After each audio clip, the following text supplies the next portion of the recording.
வாழ்த்துக்கள். தேசிய முற்போக்கு திராவிட கழகத்தின் சார்பாக எங்கள் வாழ்த்துக்களை அவருக்கு தெரிவித்துக் கொள்கிறோம். இப்போ வரப்போகிறது பார்லிமெண்ட் எலெக்ஷன் அப்படின்றதுனால யாருடன் கூட்டணி என்பதை இன்றையிலிருந்து தான் நாங்கள் அதை பற்றியே யோசிக்க போகிறோம்.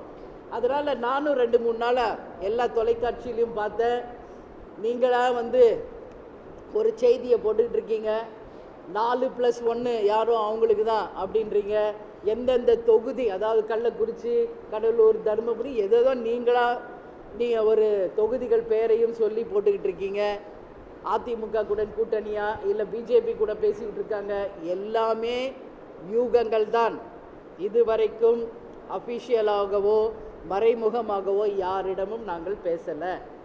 எங்கள் மாவட்ட கழக செயலாளர்களை கலைத்து பேசி அவர்கள் கருத்தை கேட்ட பிறகுதான் எங்களுடைய தேர்தல் பணியவே நாங்கள் தொடங்க இருக்கிறோம் என்பதை உங்ககிட்ட தெளிவாக நான் சொல்கிறேன்.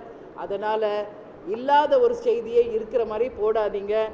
எதுவாக இருந்தாலும் தலைமை கழகம் நாங்கள் அதிகாரப்பூர்வமாக அறிவிக்கும் செய்தி தான் உண்மை செய்தி என்பதை மட்டும் புரிந்து கொள்ளுங்கள். அதனால் இதுக்கு அடுத்தது நீங்கள் எங்களுடைய தீர்மானத்தில் பார்த்துருப்பீங்க.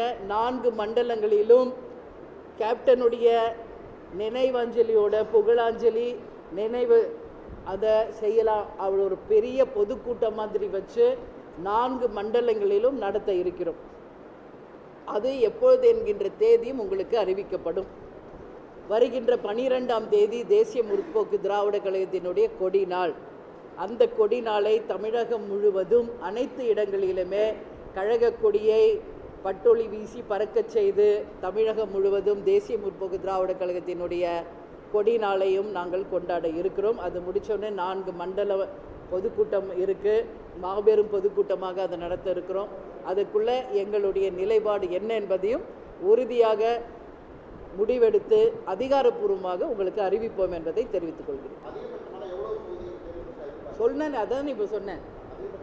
14+1 2014 தேசிய முற்போக்கு திராவிட கழகத்திற்கு தந்தது போல 14 பாராளுமன்ற தொகுதியும் ஒரு ராஜ்யசபாவும் யார் தருகிறார்களோ அந்த கட்சியோட தான் நம்ம கூட்டணி போகணும் அப்படின்னு சொல்லி ஒட்டுமொத்த மாவட்ட கழக செயலாளர்கள் சொல்லியிருக்காங்க.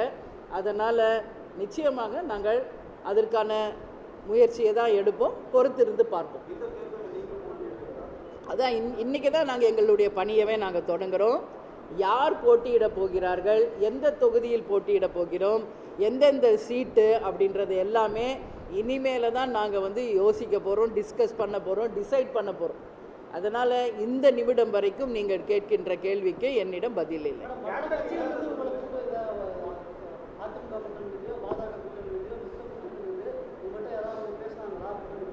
இல்லை, அதுதான் நான் உங்கள்கிட்ட சொல்கிறேன்ல. மறைமுகமாகவோ அதிகாரப்பூர்வமாக இன்னைக்கு வரைக்கும் நாங்களும் அவங்கக்கிட்ட பேசலை, அவங்களும் எங்ககிட்ட பேசலை. எங்கள் மாவட்ட செயலாளர்களுடைய எண்ணம் என்ன, அவங்க முடிவு என்ன அப்படின்னு தெரிஞ்சுக்கிட்ட பிறகு தான் நாங்கள் எங்களுடைய வேலையை தொடங்குவோம்னு நான் சொல்லியிருந்தேன். இனிமேல் தான் அதை பற்றி நாங்கள் யோசிப்போம்.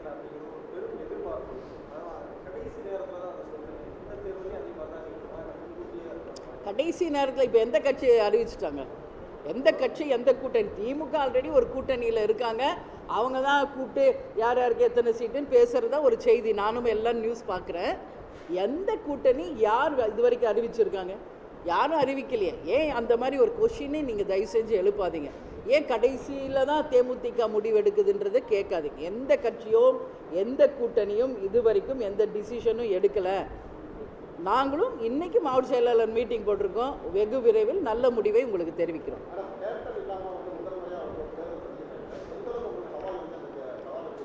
தேர்தல் என்றாலே சவால் தான். தேர்தல் என்றாலே சவால் தான். கேப்டன் தன் வாழ்நாள் முழுவதும் எதிர்நீச்சல் போட்டே ஜெயிச்ச ஒரு தலைவர். அது திரையுலகமாக இருந்தாலும் சரி, அரசியலாக இருந்தாலும் சரி. இன்றைக்கி தமிழ்நாட்டின் அரசியல் வரலாறு நீங்கள் பார்த்தீங்கன்னா எல்லாருமே ஏதோ ஒரு கட்சியிலேருந்து பிரிந்து வந்து ஒரு கட்சிகளாக உருவானவங்க தான்.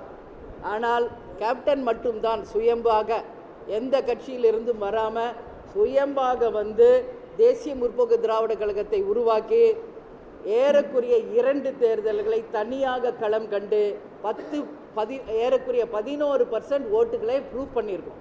அதனால் எல்லாமே சவால் தான். தேர்தல் அப்படின்னாலே சவால் தான். அந்த சவால்களை எதிர்கொண்டு தான் நாங்கள் இந்த 19 ஆண்டு காலமும் பயணிச்சுட்டு இருக்கோம். அந்த சவால்களை எதிர்கொண்டு இனியும் பயணிப்போம் என்பதை தெளிவாக உங்களுக்கு சொல்றேன். செய்திகளை உடனுக்குடன் தெரிந்து கொள்ள உடனே சப்ஸ்கிரைப் பண்ணுங்க.